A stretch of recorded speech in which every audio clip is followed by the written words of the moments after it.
السلام علیکم پیارے ناظرین۔ اسلام سے پہلے عورتوں کو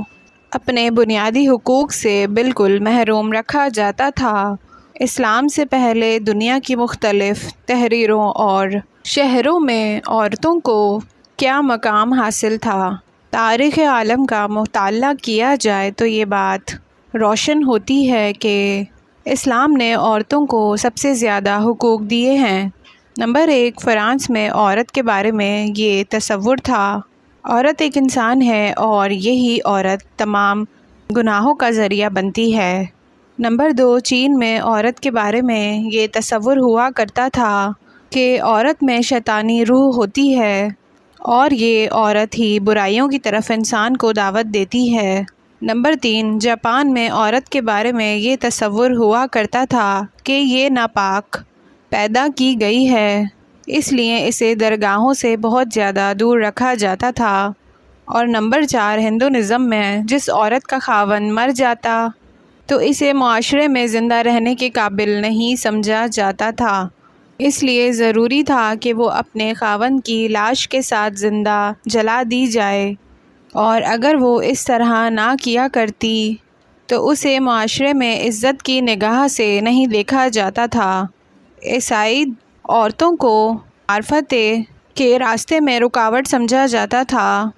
اور عورتوں کو تعلیم دی جاتی تھی کہ عورتیں پڑھ لکھ کر زندگی گزاریں، جبکہ مرد راہب بن کے رہنا اعزاز سمجھتے تھے، اور جزیرہ عرب میں بیٹی کا پیدا ہونا شرم سمجھا جاتا تھا اور خود اپنے ہاتھوں سے بیٹی کو زندہ درگور کیا کرتے تھے، اور عورت کے حقوق اس قدر پامال کیے جا چکے تھے کہ اگر کوئی آدمی مر جاتا، جس طرح وراثت کی چیزیں تقسیم ہوتی ہیں اسی طرح بیوی بھی اس کے غلام کے نکاح میں آ جاتی تھی۔ اور نمبر 7، اگر کسی عورت کا خاوند فوت ہو جاتا تو مکہ مکرمہ سے باہر ایک کالی کوٹھی میں اس عورت کو 2 سال کے لیے رکھا جاتا تھا۔ طہارت کے لیے پانی اور دوسری ضروریات بھی پوری نہ کی جاتی تھیں،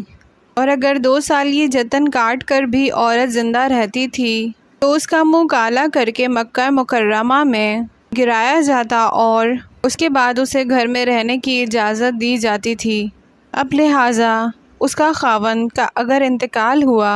تو بھلا اس میں عورت کا کیا قصور؟ لیکن یہ مظلومہ اتنی بے بس تھی کہ اپنے حق میں کوئی آواز نہ اٹھا سکتی تھی۔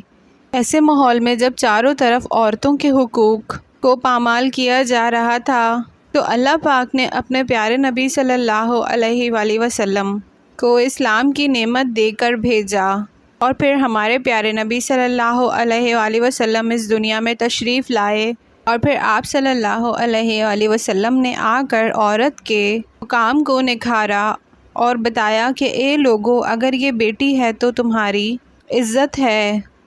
اور اگر یہ بیوی ہے تو تمہاری زندگی بھر کی ساتھی ہے، اور اگر یہ بہن ہے تو تمہاری ناموز ہے، اور اگر یہ ماں ہے تو اس کے قدموں میں تمہارے لیے جنت ہے۔ پیارے ناظرین، امید کرتے ہیں کہ آپ کو یہ چھوٹی سی ویڈیو پسند آئی ہوگی، تو ہمارے چینل کو سبسکرائب کیجئے اور اپنے پیاروں کا بہت ڈھیر سارا خیال رکھیے۔ اللہ حافظ دوستو۔